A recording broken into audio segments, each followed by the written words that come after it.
Qu'est-ce que vous allez me dire? Et on va Mais vous dire... l'avez bien pensé pour vous? Attendez, on va vous dire, professeur. Vous n'avez pas eu le temps de faire les deux, du soin et de la recherche, parce que vous aviez une super cohorte de 3700 patients. Vous auriez pu faire un groupe contrôle, comme ça on aurait pu savoir ce qui relevait de l'évolution naturelle de la maladie. Non mais encore une fois, taisez-vous, vous m'avez posé une question, je vous réponds. Écoutez-moi. C'est ça qu'ils vous disent? Oui, je sais que c'est ce qu'ils disent, je m'en fous. Pour une bonne raison, c'est que ce qu'ils disent est une énorme bêtise. Dans cette épidémie qui nous a fait tous trembler, c'est normal. Qu'est-ce que vous auriez fait, vous? Sauf que, non, mais avec Qu'est-ce que vous auriez fait? Avec la méthode, vous auriez pu Qu'est-ce que vous auriez fait, vous? Moi, quand on est journaliste, par exemple, on...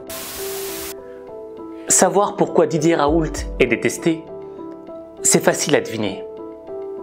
Mais connaître le syndrome qui touche Didier Raoult, un syndrome que très peu de personnes connaissent dans le monde, c'est une autre paire de manches.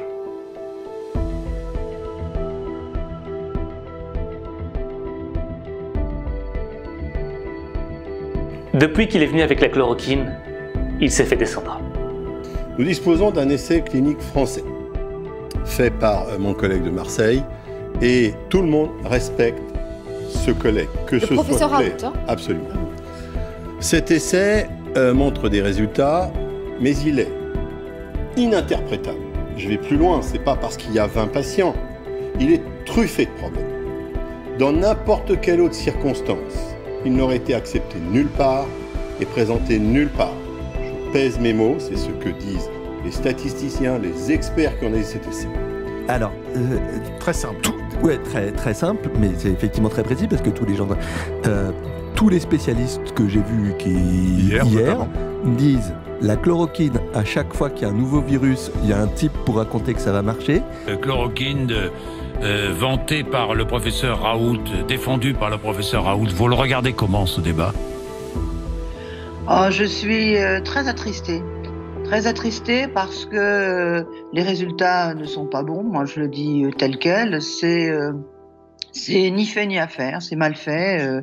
Un essai thérapeutique, ça demande une méthodologie rigoureuse. Là, il y a plein d'erreurs de méthodologie et donc il ne démontre pas que l'hydroxychloroquine serait efficace. Je suis affolé. On est quasiment dans une guerre civile médicale en France. Et Didier Raoult a contribué à ça en donnant des faux espoirs et en faisant croire qu'il avait tranché la question, ce qui n'est pas le cas. Parce que si la chloroquine donnait des résultats éblouissants, ça se verrait. Mais ce que dit Raoult, c'est que les doses n'étaient pas les bonnes. Voilà, j'en sais rien. Mais que Raoult dit qu'il n'y a que lui. C'est comme quand Raoult, le 28 février, il va à la télévision et il dit « Mais arrêtez de me casser les pieds avec le coronavirus. Ce n'est qu'une grippe, ce n'est rien. C'est pas parce qu'il y a 3 Chinois qui éternuent que tout le monde doit se mettre au garde à vous. » Mais pourquoi on reprend la discussion puisqu'on est d'accord? Voilà, on est d'accord là-dessus. Qu'il ferme sa gueule et qu'il soit médecin. Mais qu'il arrête partout de dire « Je suis un génie ». Allez, qu'on fasse une journée sans le mot Raoult. Une fois que ça a été prouvé. C'est ça. Mais on est d'accord, encore une fois, il y a trois de ce genre de mec. Non mais Dany, on est d'accord, il y a 3 problèmes. Il y a la personnalité de Raoult, il a réussi. Et si la chloroquine était le seul problème? Passons. Mais on a attaqué la personne. On l'a attaqué sur son look. On a remis en cause son statut de star des sciences. On a mis en évidence son arrogance. Il faut voir, il ne faut pas inverser les choses. Il y a une haine des vraies élites. Les vraies élites, c'est nous, en réalité. Donc les gens disent « Ah, pourquoi les élites vous aiment pas ?» C'est pas les élites qui n'aiment pas, c'est eux qui n'aiment pas les élites. Moi, je suis une star des maladies infectieuses. Une arrogance qu'on a encore plus mis en évidence lorsqu'il était face aux journalistes. Ouais. Avant, c'était 130 000. Combien vous en avez fait réellement? Et comment avez-vous réussi à vous fournir en écouvillon, en réactif, tout ce qui a manqué au niveau national et qui nous a mené à une stratégie restrictive? Non, c'est pas ça que vous faites à la fois les questions, les réponses et les conclusions. Alors, posez-moi une question, je vous répondrai. C'est la question. Comment vous êtes-vous fourni? Ne soyez pas désagréable, hein, alors. Non. Une question. Comment? Donc ça, c'est une question. Oui. Ça vous permet aussi de pouvoir à un moment dire... Oui, mais honnêtement, je ne veux pas vous faire de peine, j'ai pas besoin de vous pour dire ce que j'ai à dire. Non, mais... Je sais que c'est assez facile à voir. Zone chaude et ensoleillée, là, qui peut toucher. Écoutez-moi, vous avez toujours raison, mais ça ne me convainc pas. Non, je me fais l'avocat de... Non, mais il n'y a pas... Je ferais l'inverse si j'étais avec eux. J'attaque personne, je dis simplement, hors AMM. D'accord, donc je veux bien qu'il s'excite sur moi. Autorisation médicale. Ça m'amuse autorisation plutôt. Mise sur le marché. Voilà, autorisation de mise sur le marché. Là aussi, on verra bien si on joue la même catégorie de poids à la fin. On verra bien. Un mot, je voudrais revenir. Bon, je vais essayer de vous le dire. Mais à travers moi, c'est aux gens que vous vous adressez. Non, et qui se demandent pourquoi vous n'avez pas fait cette étude randomisée, comme on dit. Non, détrompez-vous. Les gens, ils pensent comme moi. Vous croyez qu'ils pensent comme vous, mais vous vous trompez. Ils sont divisés. Non. Vous voulez faire un sondage entre vous et moi? Non, mais moi, je suis pas de la partie. Moi, je ne fais que poser des questions. Vous voulez faire un sondage entre Véran et moi pour voir qui y croit? Vous voulez voir ce que c'est que la crédibilité? À Marseille, je suis certain que vous avez un taux record. En France, faites-les, les sondages. En France, les gens se posent la question. Faites les sondages. Regardez, moi, je les ai. Il y a, je trouve, sans vouloir être désagréable, parce que quand c'est pas nécessaire, je suis pas désagréable. Je trouve que la capacité à analyser la place des uns et des autres en sciences dans ce pays est mauvaise. Donc je pense que vous êtes plus compétent pour regarder les joueurs de foot, d'accord? Donc si on vous demande qui sont les meilleurs joueurs de foot, je pense que tout le monde le sait partout. Si on vous demande quels sont les 10 meilleurs chercheurs français, les gens ne le savent pas. Et je pense que vous-même, vous avez des difficultés à les regarder parce que la formation pour ça, les outils pour ça ne vous sont pas connus, ne sont pas utilisés, et ça vous amène à penser que, je l'ai dit une fois, et puis vous ne l'avez pas entendu la dernière fois, que c'était comme si vous, je ne sais pas que je suis de très près le football, mais enfin, quand même, c'est difficile de ne pas entendre parler. À Marseille, le football, quand même. Hein. Mais si vous voulez, c'est comme si vous compariez Mbappé à gardien de but de 3e division. Au bout d'un moment, vous savez que Mbappé n'est pas pareil, mais que vous ne sachiez pas que moi je ne suis pas pareil. Vous êtes le Mbappé de la médecine, de la recherche. Ça va faire plaisir aux Parisiens. En France, oui, c'est-à-dire qu'en tout cas, quels que soient les éléments que vous preniez, vous ne trouverez jamais en dehors des 10 premiers. Quels que soient les éléments que vous preniez, quels que soient les marqueurs que vous preniez. Bon, d'accord, il y va fort. Mais c'est quand même bizarre de voir un mec aussi franc à la télé. Un mec franc du collier, qui se moque de ce que l'on pense de lui. Mais ça, c'est à cause de son syndrome. Le syndrome de type 5. T'en as jamais entendu parler, hein? Tu vas le découvrir maintenant.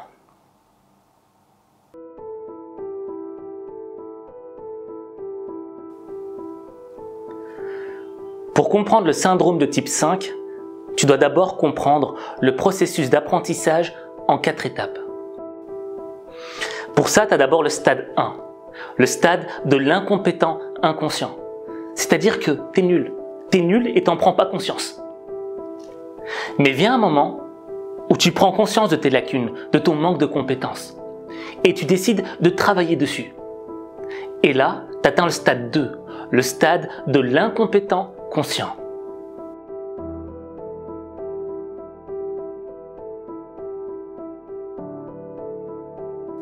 Et à force de travail acharné, tu commences à maîtriser le truc. Tu deviens bon. Tu vois, t'es entre le niveau amateur et pro. Tu as atteint le stade 3, le stade du compétent conscient.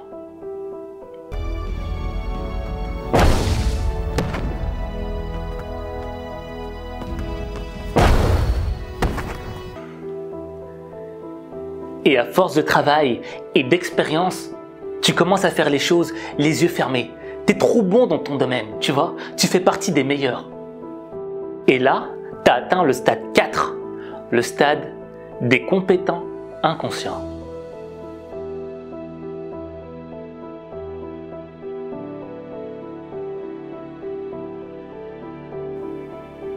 Mais il y a un 5e stade.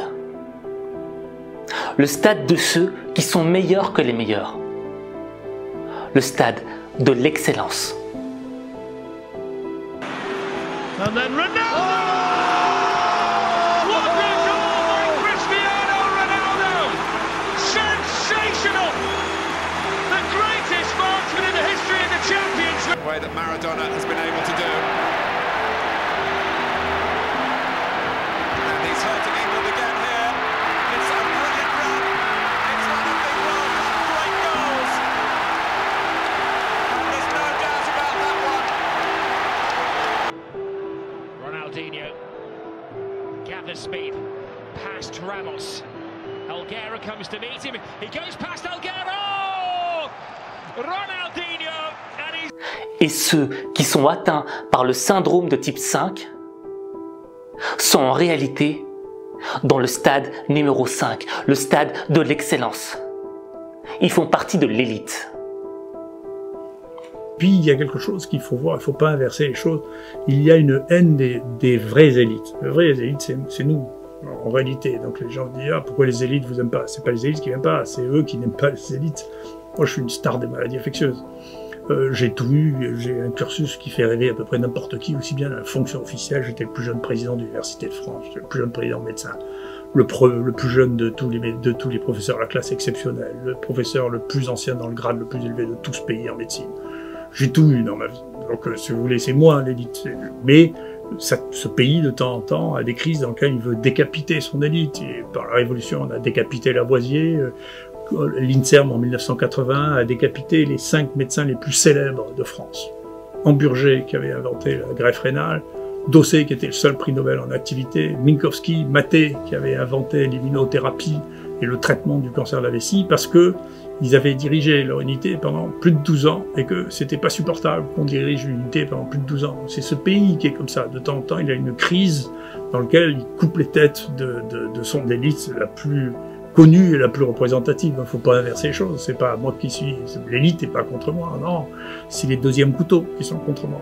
C'est tout. C'est les deuxièmes couteaux qui haïssent les premiers couteaux. C'est la vie. Mais c'est banal. Vous savez, ça arrive dans beaucoup de comités éditoriaux parce que j'en connais beaucoup. C'est pas les stars qui dirigent ça. C'est les gens qui n'ont pas réussi dans le métier qui font ça. Et de temps en temps, ils ont des poussées de haine contre les stars scientifiques. Moi, j'ai entendu quelqu'un du groupe Nature nous dire, vous savez, que ce soit un prix Nobel ou... Quand t'entends Didier Raoult parler, tu peux te dire, mais c'est quoi ce mec? C'est quoi cette arrogance, quoi? C'est vrai, c'est perturbant. On n'est pas habitué à ça.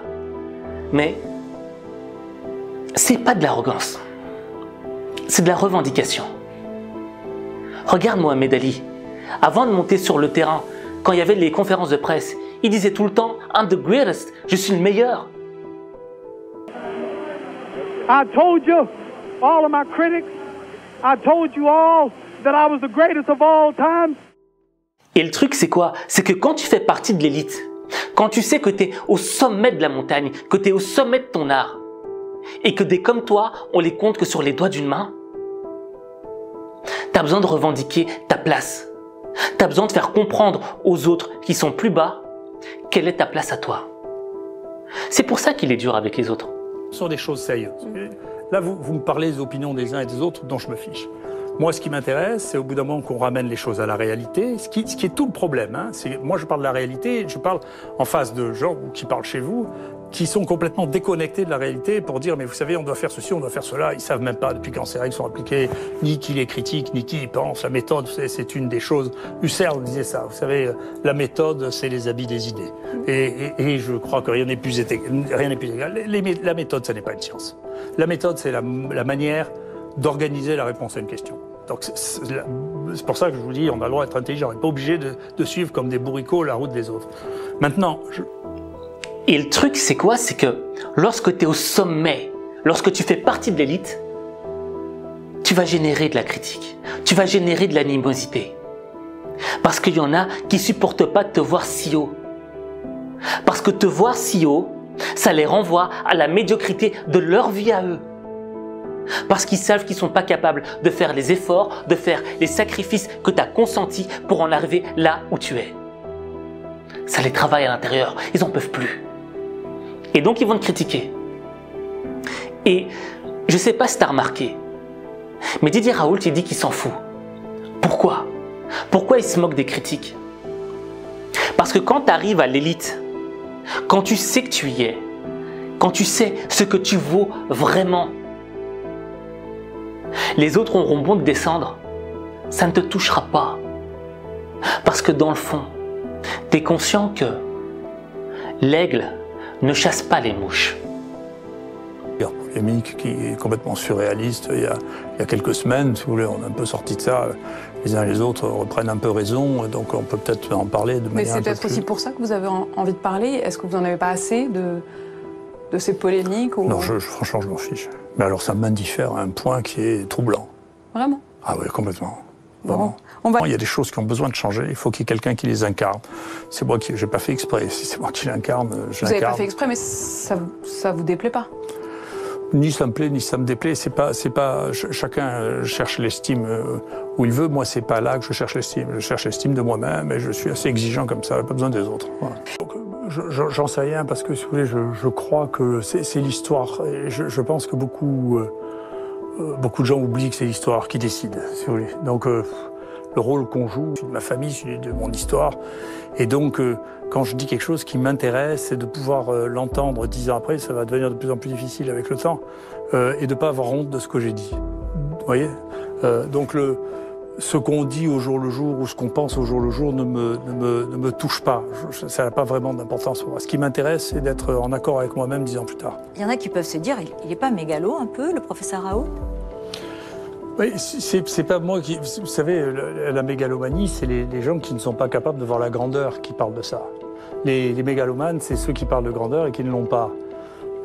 Vous en faites ce que vous voulez. Les gens pouvaient toujours dire que De Gaulle était mégalomane ou Churchill était mégalomane. Ça m'indiffère. Au fait, le plus gros problème que certains ont avec Didier Raoult, c'est que Didier Raoult nous montre c'est quoi l'excellence. Et il le dit sans honte, il le dit sans prétention. Il affirme ce qu'il est. Et il nous présente une image qu'on n'a pas l'habitude de voir. Parce que ce qu'on nous présente, nous, dans des programmes télévisuels, c'est souvent de la médiocrité qu'on fait passer pour de l'excellence.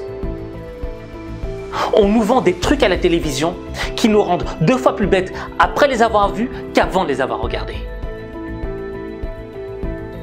Et on n'a pas de modèle d'excellence. On ne sait pas c'est quoi l'excellence. On a quelques modèles comme Cristiano Ronaldo, Zinedine Zidane, dans le sport. Mais dans la vraie vie, dans les métiers, on n'en a pas tellement. Et on nous fait croire que être dans l'excellence, être une élite, c'est être dans des soirées mondaines, c'est passer à la télévision, etc., être connu. C'est pas ça l'élite. Avant ça, qui connaissait Didier Raoult? Personne.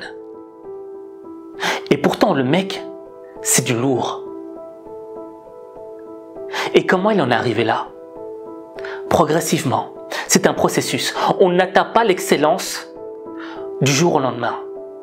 On doit passer par différents stades. Stade 1, 2, 3, 4 et ensuite le 5. On ne peut pas brûler les étapes. Il est impossible d'atteindre l'excellence en brûlant les étapes. Et si toi, tu as envie d'atteindre l'excellence, si tu as envie de jouer dans la cour des grands, faut arrêter de jouer les petits. Pour entrer dans la cour des grands, il faut arrêter de jouer les petits. Alors, quand je te dis qu'il faut arrêter de jouer les petits, c'est pas qu'il faut jouer les grands. Il faut devenir grand. Parce que jouer le grand, tout le monde peut le faire. Se faire passer pour quelqu'un qu'on n'est pas, se faire passer pour plus fort que l'on est, on peut le faire. C'est facile, c'est easy. Mais devenir la meilleure version de soi-même, être meilleur aujourd'hui que l'on était hier, c'est beaucoup plus difficile. Mais ça se travaille pas à pas, progressivement. Et Didier Raoult, ce n'est juste que la somme de milliers de pas. Mais il n'a jamais lâché, il a toujours continué pour atteindre l'excellence. Et l'excellence, tu ne l'atteins pas pour les autres, tu ne l'atteins pas pour épater la galerie, non. C'est pour toi que tu atteins l'excellence. Et le jour où tu atteins l'excellence, c'est similaire à une lumière, tu vois. Tu éclaires les autres. Tu les éclaires sur la vision de la vie. Tu leur démontres qu'il est possible d'atteindre ce stade. Quand tu regardes un Cristiano Ronaldo et que tu vois tout ce qu'il est capable de faire à son âge encore, ça te touche, ça te travaille. Tu dis waouh, en réalité, c'est possible d'atteindre l'excellence. Mais il faut travailler, il faut des sacrifices. Il faut mettre des efforts. Quel que soit le domaine que tu souhaites atteindre, quel que soit le domaine où tu souhaites exceller, il est possible de l'atteindre, mais ne brûle pas les étapes. Commence par le stade 1, du compétent inconscient. Enchaîne avec le stade 2, incompétent conscient. Et tu y vas, petit à petit, tu travailles. Et un jour, tu atteindras l'excellence. Et il n'y aura personne qui pourra t'en déloger. Mais ça, il n'y a que toi qui peux le faire. Il n'y a que toi.